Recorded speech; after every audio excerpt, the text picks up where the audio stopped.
What is up everyone, thanks for joining in. Today I want to share with you this 80mm frame by Happymodel, and here's a comparison between the 75, the 80 and 85.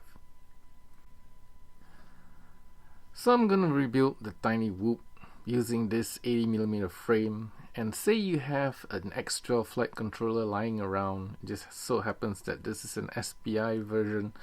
This flight controller comes with the PH 2.0, and this I'm not going to be using.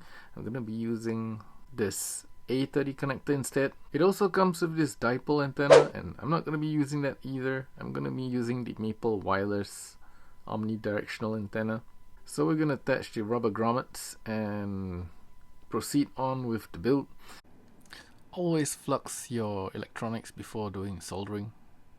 It always helps. I tried fitting an LED, but for some weird reason the LEDs just doesn't work on the extra flight controller. But oh well, I'll figure that out later.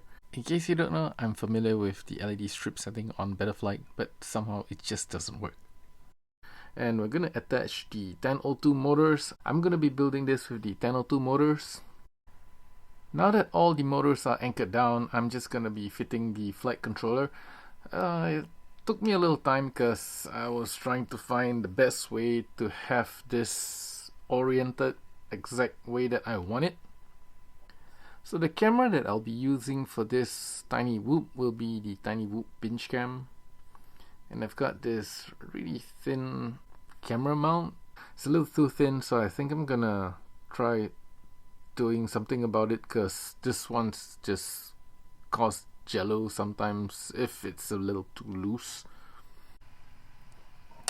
Now here's a little secret I'm going to share with you, and some of you may have already noticed it, but some of these tiny whoop frames actually are made for 2S, but sometimes some of them have a special mount in such a way that you could actually fit a 1S LiPo onto it. What you're going to do is tilt the frame to one side, and you realize that the fittings in that slot actually fit a 1S LiPo, and I'm going to be using this with a 1S LiPo because this is a 1S build. In case I want to switch it to 2S, I could at any time without cutting up the LiPo mount. So I know some of you may have already found this, but no, not many people share this information, so I'm sharing it with all of you out there.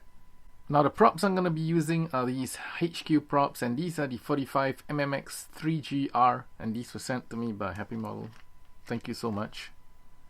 Alright, so now that the tiny whoop is built, we're going to make sure that all the firmwares and whatnots are put together to make sure that this gets up in the air. What you want to do is, because this is an SPI receiver flight controller, I'm gonna go on to the Happymodel website and download the hex file needed for this flight controller.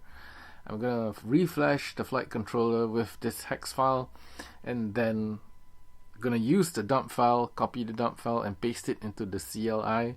Then next is make sure that all the motors are spinning in the right direction. Make sure the flight controller is in the right orientation, left, right, your left, your right, pitch up, pitch down.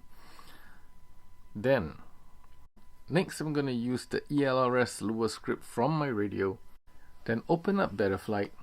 On the receiver tab of Betaflight, I'm going to click bind receiver, and then I'm going to bind the radio to the flight controller.